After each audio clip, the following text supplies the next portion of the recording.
I've been very fortunate in my life. My family's been involved in motorsports for over 65 years now.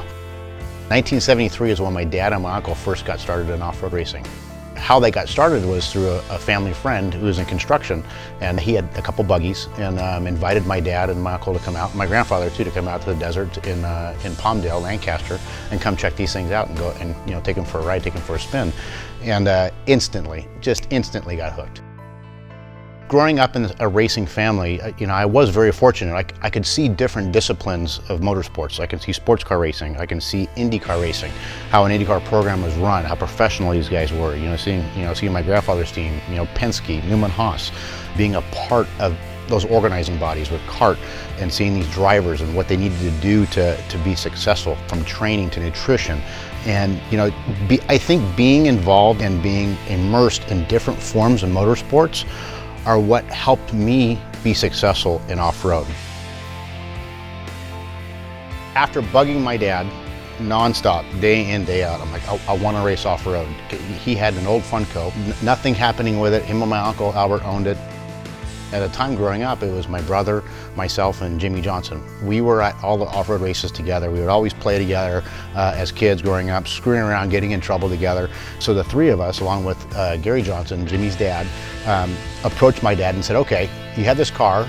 What if we bring this car to El Cajon to my house? This is Gary talking.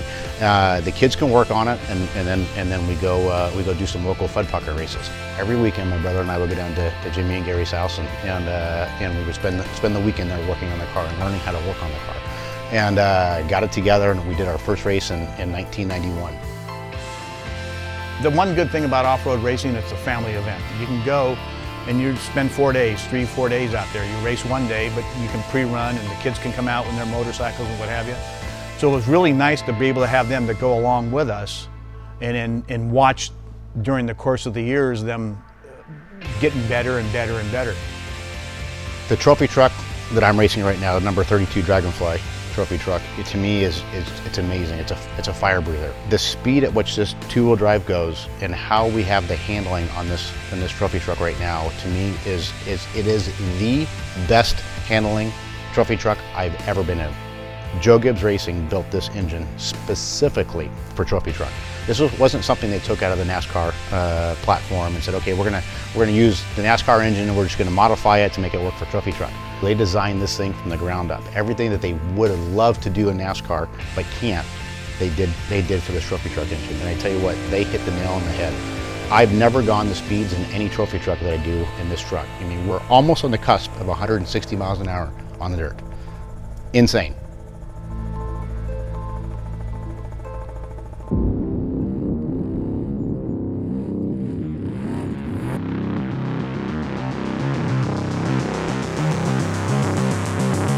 I don't want to say I raced the Mint 400. I don't want to say I raced the Baja 1000. I want to say I won it, or I'm going to win it, and nothing else matters. Otherwise, I'll just stay home. I got no desire to want to just go compete and just say I was there.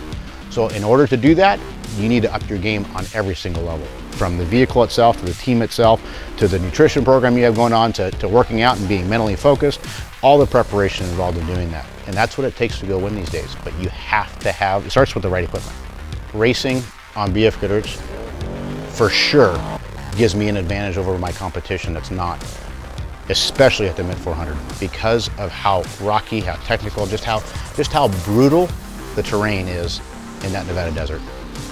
We are racing on some of the worst terrain that any off-road race that we have, whether it's in Baja or whether it's in the States, any race course has. From the rocks to the silt to the dust that just hangs like we had this last year, to some of the biggest bumps you've ever seen in your life, to the high-speed bumps, to the flat-out lake beds.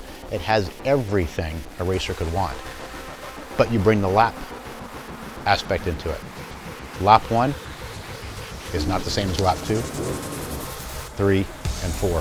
By the time you get to lap 3 and 4, there are rocks that they're the size of a 40-inch BF Goodrich tire that have now worked their way into the course that weren't there the lap before.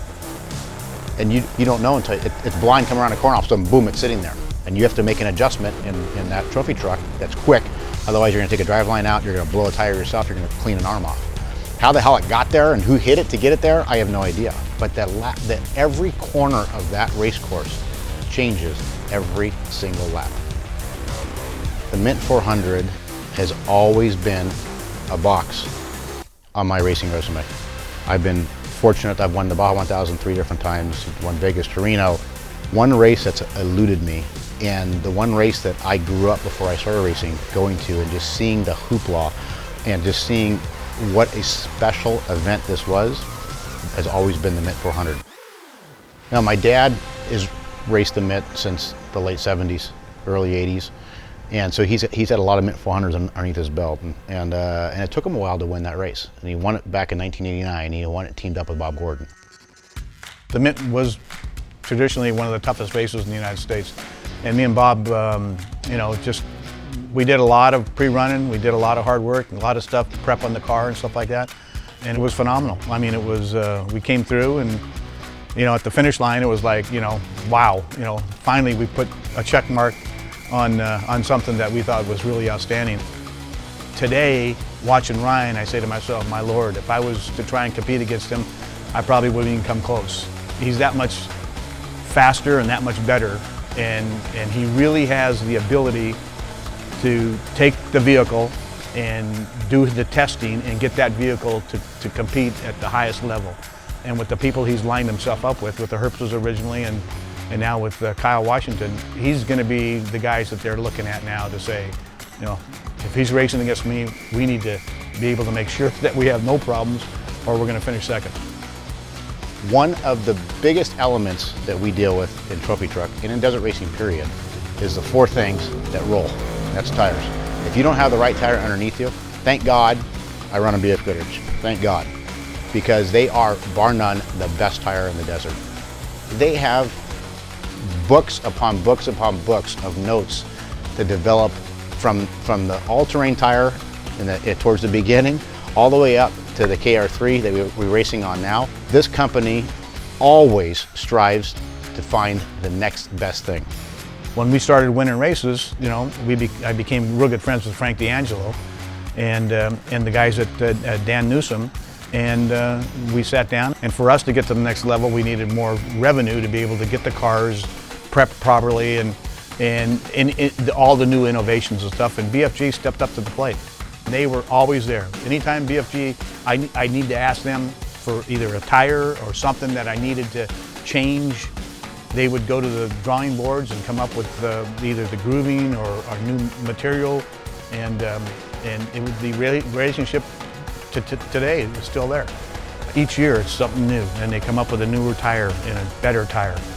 And tires to me are one of the most important things, you know, in regards to being able to finish and win a race.